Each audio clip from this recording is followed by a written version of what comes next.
Welcome to our lesson for today.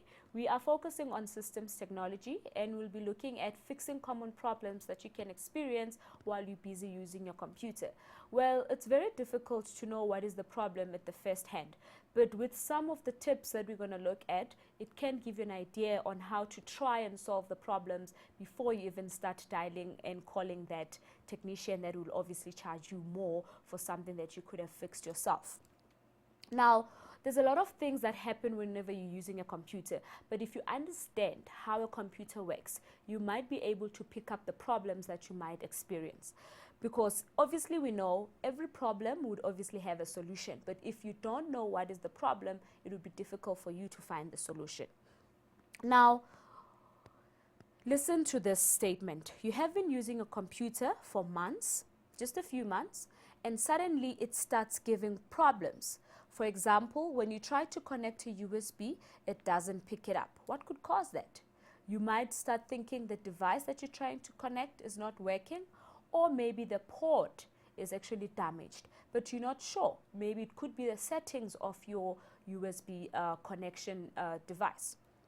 Or sometimes while you're working on it, it just restarts on its own. What could cause that? Is it a problem with your software, or maybe does it have a virus? But you never know what is it that is causing these problems until you actually try to identify the cause of the problem, where it started, and then you follow on until you see how it really happened, and then you can trace back the steps. Now, here are some tips that will help you deal with these problems whenever you try to use your computer. Now, the first step that we're going to look at is using troubleshooting. Now, troubleshooting simply means that you try to solve a problem that should not be happening. Now, whenever you see something that should not be happening on your computer, you'd obviously need to try and troubleshoot in order to find where did this problem come from and what could be causing it and how you can solve it. Now, in order to achieve this, the first thing that you need to do, you need to define the problem by actually looking at issues that are contributing to this problem. So you start defining, what is it that I'm getting? What is this? Is this an error? Or is it just a glitch of something? Or did I just make something wrong in terms of the connections? Or is it just me pressing wrong buttons? Secondly, you find the cause and you recommend the possible solution. So you'd start thinking of, okay, maybe this is what could be causing this problem, and maybe the solution is for me not to now click on this button. If maybe you were starting to open up a certain software, and immediately when you open up that software, your computer restarts. So maybe you can say, no, maybe let me not use this software and see what happens. And then another one, implement and try to monitor if it happens again. So try to implement whatever solution that you thought of and try to monitor your computer. If you're using other applications, if you're using other software, does it still happen, and is it still causing the same problem? So those are a few things that you can think of whenever you start thinking of troubleshooting. All right, another way of fixing these problems is you can try to eliminate the problem. Now, how can you eliminate the problem? You eliminate the problem by checking every step that led you to this this problem. Now, whenever you're working with a computer, you obviously take note of what is it that you're doing. But the minute the problem happens, you start forgetting, what is it that I was trying to do? So try to remember what is it that you were trying to do and what happened, where did you click, and you know, until it gives you to that it gets you to that point where you actually say, oh, so this is what I did that actually caused this problem. So now the nice thing is that whenever you try to identify a problem, you actually go through all the steps that you've been going through, and you should not try to repeat, because obviously if you repeat these steps, they would obviously cause the problem again. All right. Now, someone could maybe say, you know what, I can't use this troubleshooting, and I can't try and check every step that I went through. So one could say I would use the expect systems. Now, using the expect systems, it simply means that you're using a step process, all right, step-by-step process that tries to analyze the problem.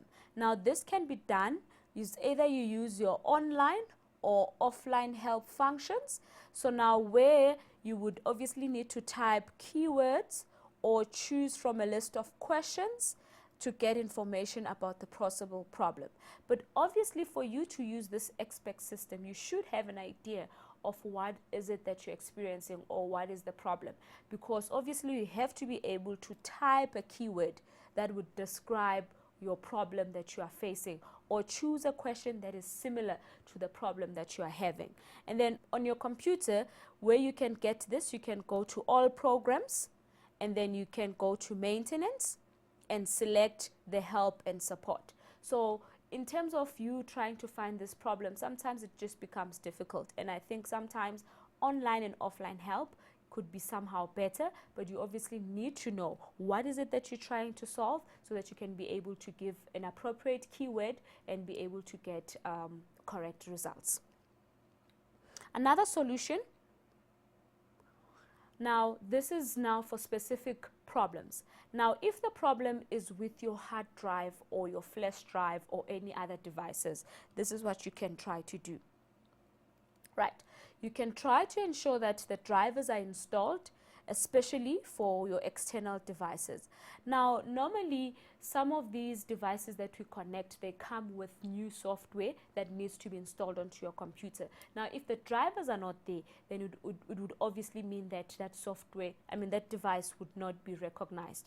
And then another thing, you can wait for your storage process to finish before pulling out, because sometimes you just pull out your devices or you take out your CD before the installation process has actually finished.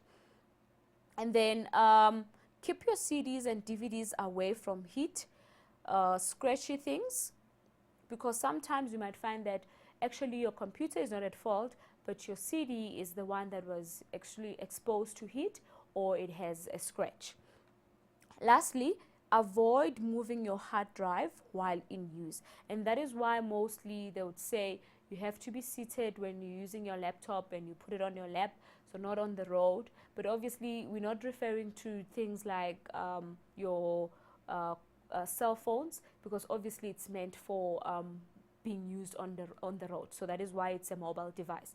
But some other things, for example like your computer, your PC at home, try not to move your computer while it's switched on, because obviously that could affect your hard drive. And these are some of the ordinary ways of fixing some common problems that you can have on your computer, and I hope it would help you sometime. And that is it for our lesson. Thank you.